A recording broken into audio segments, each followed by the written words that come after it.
राधे कृष्णा। जय बोलो व्यास भगवान की जय। जय भद्री विशाल की जय। Here we are in such a splendid place, totally untouched by pollution, nature at its best. The clear blue skies, pristine mountain air, towering peaks. We are in Mana or Manibhadrapuri, India's first village. This is some few kilometers away from the holy shrine of Badrinath. In fact, this was called the last Indian village till some time. But now the perspective has changed. This is the first Indian village, and the first Indian village welcomes you into the world of spirituality. This exact place where we are sitting is the place where sage Vyasa did so many spiritual works. In fact, if you see this particular cave, this is sage Vyasa Gufa, or it is also called sage Vyasa Pothi.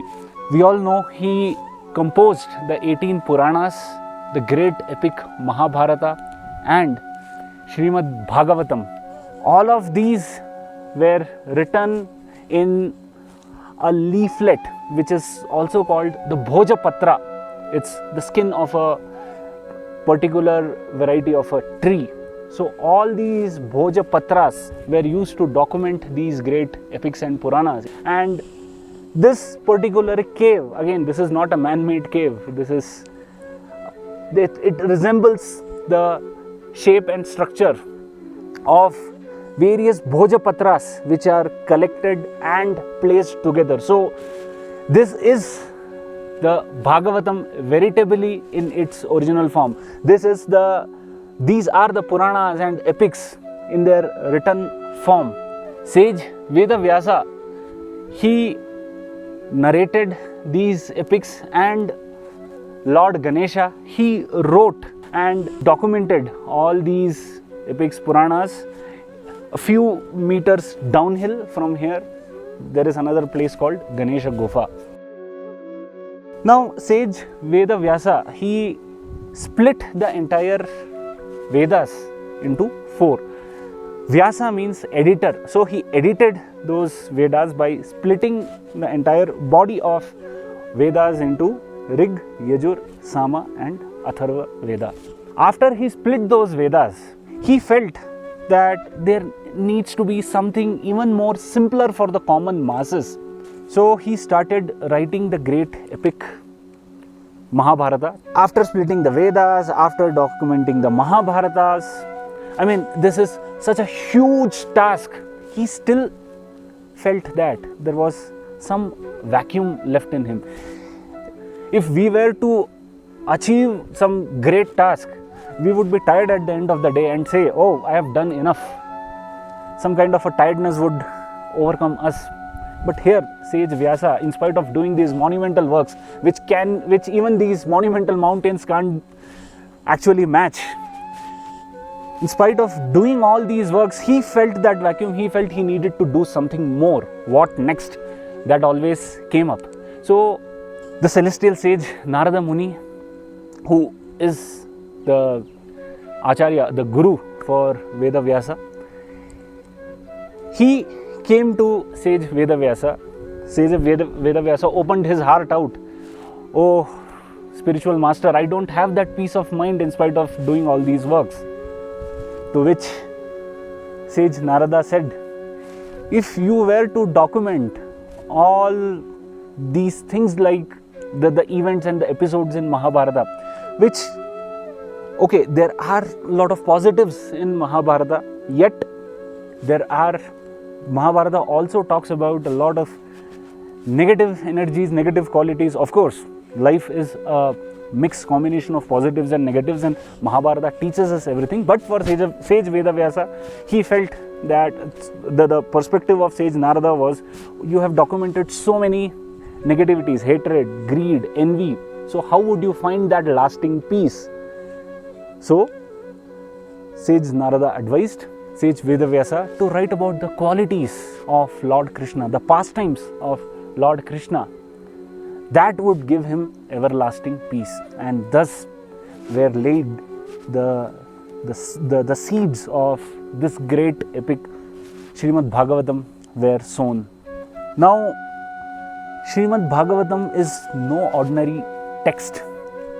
We can't just imagine that they are a mere collection of verses which sage Vedavyasa would just note it down.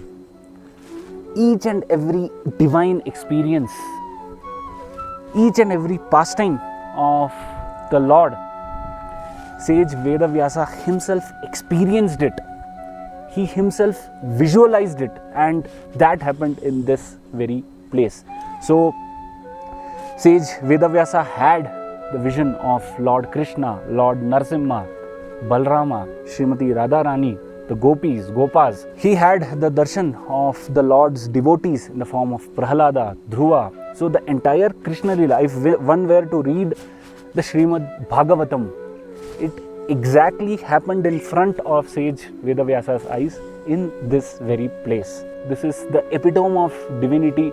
If one were to just sit here for 5 minutes, the nature plus this spiritual place combined together, it will automatically trigger the feelings of calmness, serenity, spirituality, divinity in one. So there is also river Saraswati which is flowing just a bit. If one were to go a bit downhill, there is Saraswati river. So sage Vedavyasa's routine was to go to the river Saraswati, perform his daily rituals which are called the Anushtanas, come back, have these spiritual experiences, visualize them, and then put it in the form of Srimad Bhagavatam. So once he wrote Srimad Bhagavatam, he felt that sense of completeness, that serenity, that peace which was evading him for long. He got that lasting peace. So such is the greatness of Srimad Bhagavatam, such is the greatness of this place, and such is the greatness of sage Vedavyasa.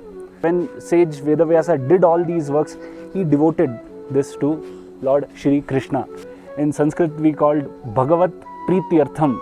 That is, it is done for as per the wishes of the Lord. Our thoughts, our speech, our actions, if they are in sync with the Lord's wishes, then definitely we can also attain that everlasting peace while remaining in this world. That peace which evades us, that calmness which evades us, it will come to us. The positive qualities, the positive attributes, that will increase manifold, thus overshadowing whatever negatives we may have. So that's all from this wonderful place. Jai Bolo Bhadri Vishal ki Jai, Jai Sage Vedavyasa ki Jai, Jai Manibhadrapuri ki Jai. Radhe Krishna.